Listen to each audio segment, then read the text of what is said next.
আসসালামু আলাইকুম রহমতুল্লাহ। প্রিয় দেশবাসী বন্ধুগণ, যে যেখান থেকে দেখতেছেন সকলকে আন্তরিক মোবারকবাদ এবং অভিনন্দন।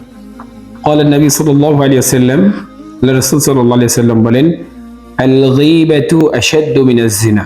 রাসূলের পবিত্র জবানের হাদিস, গীবত করা জিনার চেয়েও বেশি মারাত্মক।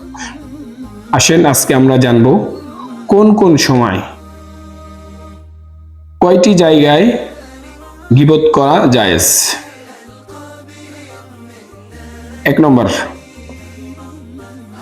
জালেমের বিরুদ্ধে মজলুমের অভিযোগ এমন ব্যক্তি বা ব্যক্তিদের সামনে উপস্থাপন করা যার ফলে সে তার জুলুম বন্ধ করার জন্য কিছু না কিছু করতে পারে, এরকম ব্যক্তির সামনে গীবত করা জায়েজ।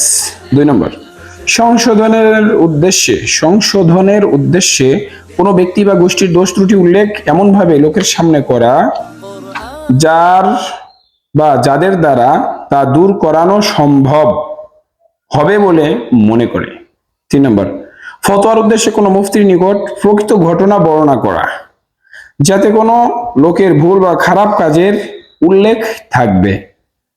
4, কোনো ব্যক্তি বা ব্যক্তিদের দুষ্কৃতির ব্যাপারে জনগণকে সতর্ক করে দেয়া যেন তার বা তাদের ক্ষতিকর কার্যকলাপ হতে লোকেরা রক্ষা পেতে পারে। 5, যেসব লোক সমাজে ফুজুরি তথা শরীয়তের সীমালঙ্ঘন ও পাপ প্রবণতার প্রচার করে বা বেদাত ও গুমরাহির প্রসার করে অথবা জনগণকে বেদিনী ও জুলুম অবিচার কবলে নিক্ষেপ করতে নিযুক্ত হয়েছে, তাদের বিরুদ্ধে প্রকাশ্যে আওয়াজ তোলা এবং তাদের দোষ ত্রুটি তীব্র সমালোচনা করা জায়েজ। কোন লোক যদি 6 নম্বর, গীবত করা যাবে এরকম 6 নম্বর কথা হলো, কোন লোক যদি খারাপ উপনামে প্রখ্যাত হয়ে থাকে, এমনকি তাকে ওই নামে না ডাকলে তাকে চিনতে পারা যায় না, তবে তাকে সেই উপনামে স্মরণ করা বৈধ, তবে তাকে হেয় করার উদ্দেশ্য থাকতে পারবে না। 7 নম্বর, ফাতেমা বিনতে কায়েস। 7 নম্বরটি খুবই গুরুত্বপূর্ণ প্রিয় বন্ধু। যে সকল বিষয়ে গীবত করা জায়েজ এবং উত্তম সওয়াব, তার 7 নম্বর দিক হলো, ফাতেমা বিনতে কায়েস নাম্নী এক মহিলাকে বিবাহ করার জন্য একসঙ্গে ও একই সময় 2 ব্যক্তি প্রস্তাব দেয়।